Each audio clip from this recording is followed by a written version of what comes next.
और Pakistan in state of war है। जो दुश्मन है उसके नज़दीक बच्चों की कोई वो नहीं है, कोई उसकी डिस्क्रिमिनेशन नहीं है, कोई उसकी तफरीक नहीं है, उसके लिए सिविलियंस, उसके लिए कोई भी हो, वो उसका दुश्मन है। इंडिया के अंदर जो कुछ हुआ वो एक सिलेंडर धमाका था, सीएनजी सिलेंडर फटा। टीटीपी ने जिम्मेदारी कबूल की है इस्लामाबाद वाले मामले की, टीटीपी ने अच्छा, जिम्मेदारी कबूल की है वहां पर हमले की, वाना में हमले वाना की। वाली। तो ये जो छुपा हुआ दुश्मन है या जो खुला दुश्मन है, दोनों को हमारी ललकार उसी तरह से है। पाकिस्तान उसी तरह से बात करता है और पाकिस्तान उसी तरह से बात करेगा। अस्सलाम वालेकुम नाज़रीन, मोहम्मद कज़ाफ़ी को मतलब फिर हाज़िर है नया दौर के प्लेटफ़ॉर्म से। नाज़रीन, हमारे बड़े ही प्यारे गेस्ट मसूद चौधरी साहब हमारे साथ मौजूद हैं। अस्सलाम वालेकुम मसूद भाई, क्या हाल है आपके? वालेकुम अस्सलाम, बहुत शुक्रिया आपका। अच्छा कज़ाफ़ी कैसे हैं? मसूद भाई, हाँ, मैं ठीक-ठाक। मसूद भाई, हमने देखा कि अभी जो दिल्ली में धमाका हुआ मेट्रो स्टेशन के पास, वहाँ कुछ लोग मारे गए। इंडियन मीडिया ने फ़ौरी पाकिस्तान की रट गाना शुरू कर दिए, रट रट लिया कि पाकिस्तान ने ये करवाया है। और लेकिन उससे पहले ही पाकिस्तान की जानिब से आगाह कर दिया गया था कि इंडिया में नरेंद्र मोदी बिहार इलेक्शन की वजह से फ़ॉल्स फ्लैग ऑपरेशन करवाना चाहता है। और अगर वो करवाएगा तो फिर वो पाकिस्तान के ऊपर डालेगा और फिर पाकिस्तान पे डालकर दोबारा जंग मुसल्लत करने की कोशिश करेगा, जिस तरह उन्होंने पहलगाम अटैक किया और उसके बाद पाकिस्तान पर जंग मुसल्लत करने की कोशिश की। वो अलग बात है, उन्होंने मुंह की खानी पड़ी और अभी भी वो मुंह की खाएंगे। उसके बाद आज हम देखते हैं कि अभी हमला हुआ कचहरी चौक पर, और उससे बाद अभी वाना में जो कैडेट कॉलेज पे अटैक हुआ। तो क्यों नरेंद्र मोदी इस खित्ते को, जिसे कहें कि जंग मुसल्लत करना चाहता है और इस खित्ते को जंग में झोंकना चाहता है नरेंद्र मोदी? देखें, झोंकना तो बात की बात है। खित्ते में जंग जारी है और हुँ, इस हुँ, वक्त प्रॉक्सीज जो हैं वो बाकायदा तौर पर प्रॉक्सी वॉर लड़ रही हैं और हुँ, Pakistan in state of war है।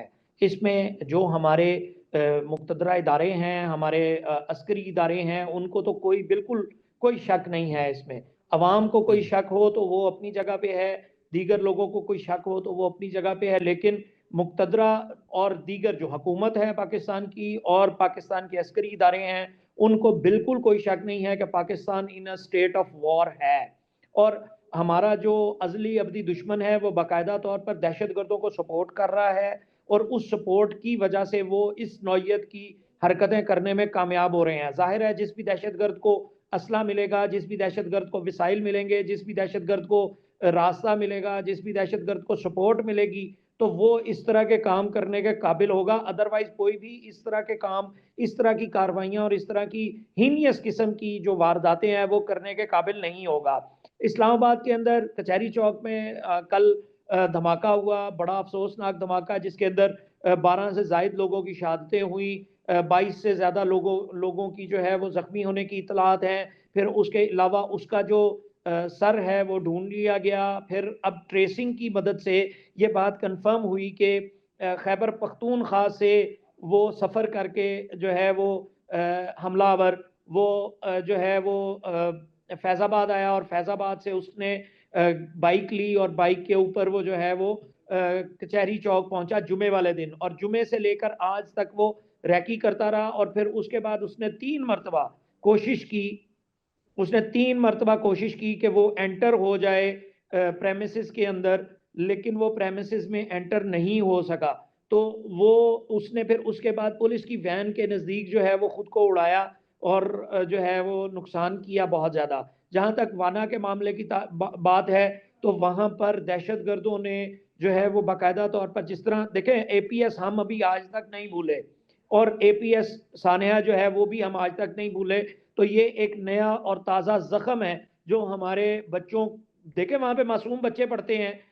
जो हुँ, हुँ, दुश्मन है उसके नज़दीक बच्चों की कोई वो नहीं है, कोई उसकी डिस्क्रिमिनेशन नहीं है, कोई उसकी हुँ, हुँ, तफरीक नहीं है, उसके लिए सिविलियंस, उसके लिए कोई भी हो, वो उसका दुश्मन हुँ, है। हुँ। और वो वहाँ पे घुसे, एक नहते आम एक कॉलेज के अंदर घुसे और वहाँ पर उन्होंने नुकसानात किए, दहशतगर्दी की कार्रवाई की, जिसके नतीजे के अंदर जो है वो अब तफसीलात आनी शुरू हो गई हैं। लेकिन बहुत ज़्यादा अफसोसनाक मामला जो है वो सबके सामने है। तो दहशतगर्दी इस खित्ते का एक मसला है इंडिया के अंदर जो कुछ हुआ वो एक सिलेंडर धमाका था, सीएनजी सिलेंडर फटा। अब देखें ना, अब इंडियन गवर्नमेंट ने सीएनजी सिलेंडर फाड़ा और फिर पूरी दुनिया में शोर मचाना शुरू किया कि जी ये देखें फॉल्स, ये जो है ना हम पर हमला कर दिया, और पाकिस्तान का नाम ले लेके और बाकायदा तौर पर पाकिस्तान को ललकार ललकार के जो है वो बात शुरू कर दी। लेकिन दूसरी जानिब पाकिस्तान के अंदर बाकायदा खुदकुश धमाके, बाकायदा जो है हमला आवर होना, पाकिस्तान के अंदर दहशतगर्दी की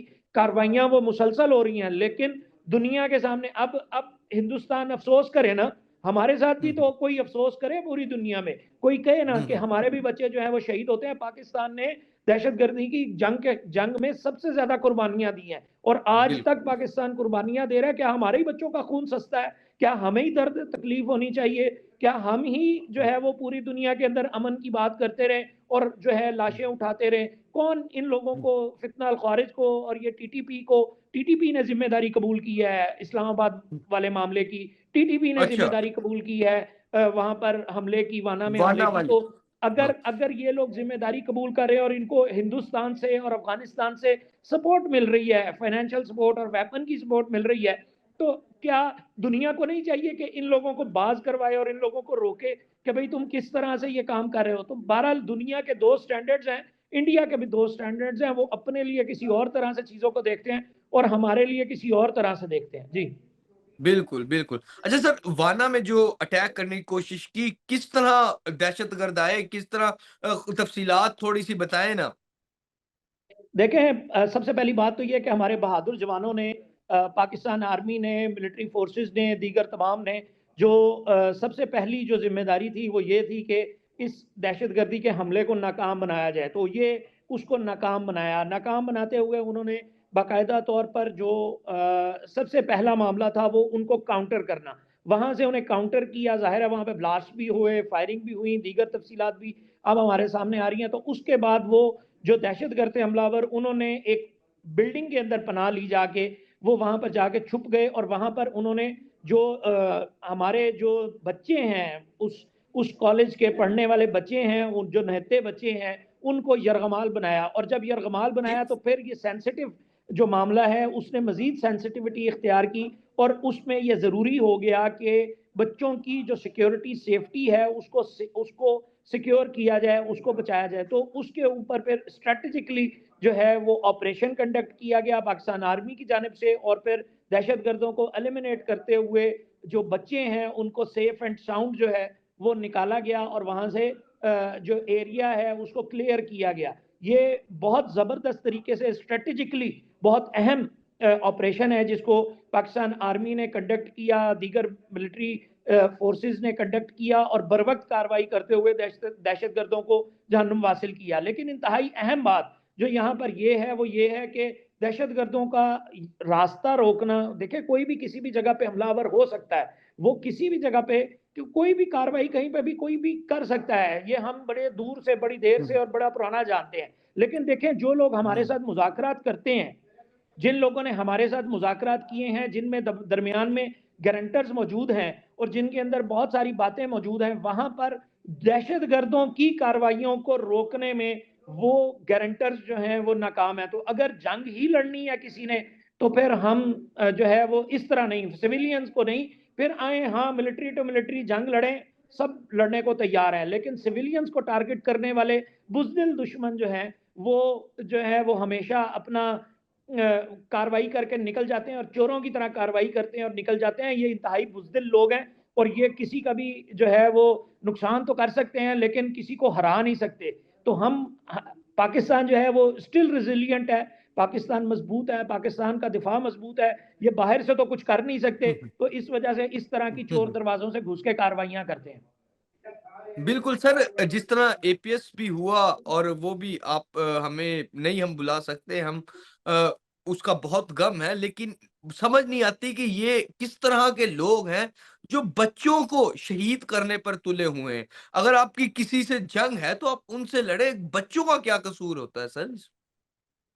जी बिल्कुल, यही बात मैं कर रहा हूँ। बच्चों को, सिविलियंस को, आम आबादी को, आम शहरी आबादी को हर जंग के अंदर जो है वो तहफ़्फ़ुज़ दिया जाता है, उनको तहफ़्फ़ुज़ मिला होता है, उनका तहफ़्फ़ुज़ कानून भी देता है, इंसानियत भी देती है, जिनेवा कन्वेंशन भी देती है, लेकिन जो हमारे दुश्मन हैं, वो ना तो जिनेवा कन्वेंशन को मानते हैं, ना वो इंसानियत को मानते हैं, ना ही इंसानी अक़दार को मानते हैं, ना ही किसी और दीगर जी। बात को मानते हैं। उनके लिए हमारा पाकिस्तान का सिविलियन का नुकसान जो है, वो ही उनकी जंग की कामयाबी तसव्वुर किया जाता है। तो ये बहुत अनफॉर्च्यूनेट है, बहुत अफ़सोसनाक है कि आलमी बरादरी जो है वो इसको देखते हुए भी खामोश रहती है। इसका हमें बाकायदा तौर पर हमेशा अफ़सोस है, लेकिन बहरहाल हम इस जंग को लड़ रहे हैं, हमारे बच्चों का खून जो है वो इसमें बह रहा है और हम मुसलसल जो है वो इस जो दुःख है, दर्द है, तकलीफ़ है, उसका सामना कर रहे हैं, पूरी कौम कर रहे हैं। और हम कोई भी बंदा इस मामले के ऊपर, आप देखें चंद दिन पहले आप मेरे से सवाल कर रहे थे कि क्या पाकिस्तानी कौम, पाकिस्तानी मिलिट्री और पाकिस्तानी अवाम एक पेज पर हैं या नहीं है। तो मैं आज बाकायदा तौर पर आपको ये बात कह सकता हूँ कि हर 2 सूरत में पाकिस्तान के ऊपर कोई भी हमलावर होगा, तो पाकिस्तानी कौम एक सीसा पिलाई दीवार की मानंद आपको नज़र आएगी। हम आपस में सब एक हैं, हम आपस में सब एक ही कुछ हैं, क्योंकि हमारा दिफा, हमारी जो बका है, वो इसी तरह से एक दूसरे के साथ जुड़ी हुई है। लेकिन दूसरी जानिब जो हमारा दुश्मन है, वो ये बात जान ले कि अगर हमारा जो सब्र का पैमाना है और कुछ लोग जो कहीं कोई सपोर्ट करने वाले लोग हैं, उनके लिए भी जब फिर इस तरह की बात होती है, जब बच्चे और फीमेल्स और फैमिलीज़ इन्वॉल्व होती हैं और जो बच्चों का नुकसान होता है, तो फिर उनके लिए भी बात करना मुश्किल हो जाता है और बज़ाहिर उनके लिए भी ये आसान नहीं रहता कि वो किसी के भी बारे में, मुज़ाकरात के बारे में बात कर सकें। सो इस वजह से ये इंतहाई अफ़सोसनाक है और ये जो दुश्मन है, ये जो छुपा हुआ दुश्मन है या जो खुला दुश्मन है, दोनों को हमारी ललकार उसी तरह से है, पाकिस्तान उसी तरह से बात करता है और पाकिस्तान उसी तरह से बात करेगा। तो नाज़रीन, मसूद चौधरी साहब हमारे साथ मौजूद थे और एक हम पूरी कौम, हमारी चाहे मिलिट्री और सिविलियन, तमाम के तमाम गवर्नमेंट्स, मिलिट्री हमारी और पाकिस्तानी अवाम, सब हम एक पेज पर हैं, चाहे वो इंडिया हो या टीटीपी की जानिब से कुछ हो, तो हम सब एक इकट्ठे होकर लड़ेंगे और इंशाल्लाह जितने भी दहशतगर्द हैं उन सबको जहन्नम वासिल करेंगे और इंशाल्लाह पूरी कौम पाकिस्तानी आर्मी के साथ शाना बशाना खड़ी है। फिलहाल के लिए नया दौर से मोहम्मद कज़ाफ़िक और मसूद चौधरी साहब को इजाज़त दीजिए। खुदा हाफ़िज़।